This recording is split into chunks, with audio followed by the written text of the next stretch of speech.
Ma ütleks nii, et karikatuur on oma olemuselt pigem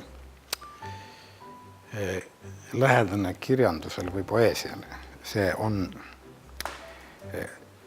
kuigi see on pilt, siis suurelt osalt see on verbaalne, seda võib kirjeldada sõnadega, mis seal toimub. Ütleme, karikatuuri tegemine või sellise pildi tegemine, nagu minu jaoks need on totaalselt erinevad asjad. Tähendab, ma ei mõtle oma nende, ütleme, kas sööpildid või ofordid, mis olid. Ma ei mõtle välja süžeed ega sõnumit, mida ma tahan edastada. Ma, ütleme, lähtun sellest, et see pilt peab olema, sinna peab tekkima mingi pinge. Kas nüüd pildil olevat reeglina mul on pildil mingid tegelased. Kas nüüd nende tegelaste vahel või vaate ja selle pildi vahel.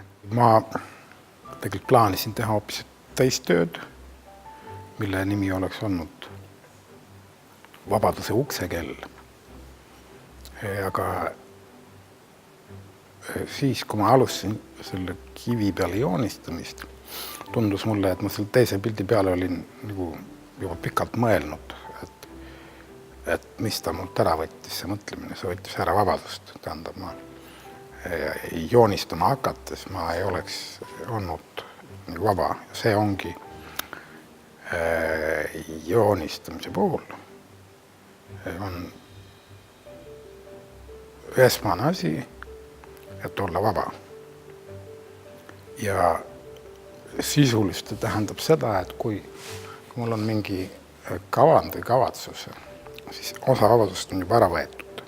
Ma arvan, et mingit erilist vabadust pole olemas. Tähendab, sa oled seotud kõik võimalike sidemetega, kui sa oled täiesti vaba.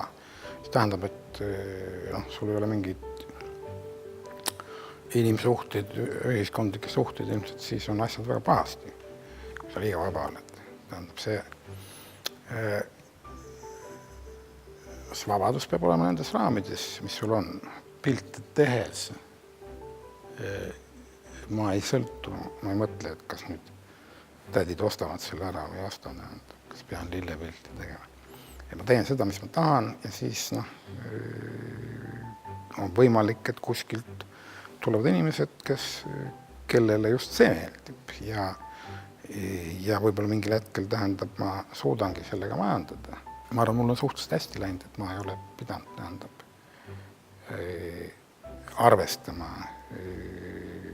oma pilti tehes nagu sellega, kas ta müüb või müüb.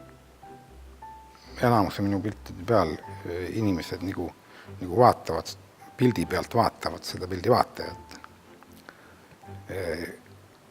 Miks nad seda teevad? Mina seda ei tea. Tähendab, see, et sai on peast läbi, tähendab, see kujund tuli mul varem olemas. Ma olen ka ühe pildi varem teinud, üks reibas lendur läheneb vaatajale, sai peast läbi. Kuidagi see on, ma arvan, et see paneb mõtlema, kui on niisugune prantsuse bagett peast läbi, aga mille üle mõtlema, tähendab, selle üle mina ei võta vastutust. Kui see on nüüd, ütleme, Rembrandti maalitud pilt või on see, esimese kursi baka maalitud pilt, see sisu võib olla sama, aga vahe on milleski muus. See, kuidas tähendab, see, et sa, kui me räägime graafikast, tähendab, et sa naudid seda joont ja sa naudid, ütleme, kolleegi pilti, kui vaatad, kuidas ta selle tegi, mitte mida ta tahab sulle öelda, eks ole. Hoopis lihtsam odavam oleks see kirjutada kuskil seina peal, et sööge kapsast või olge head inimesed.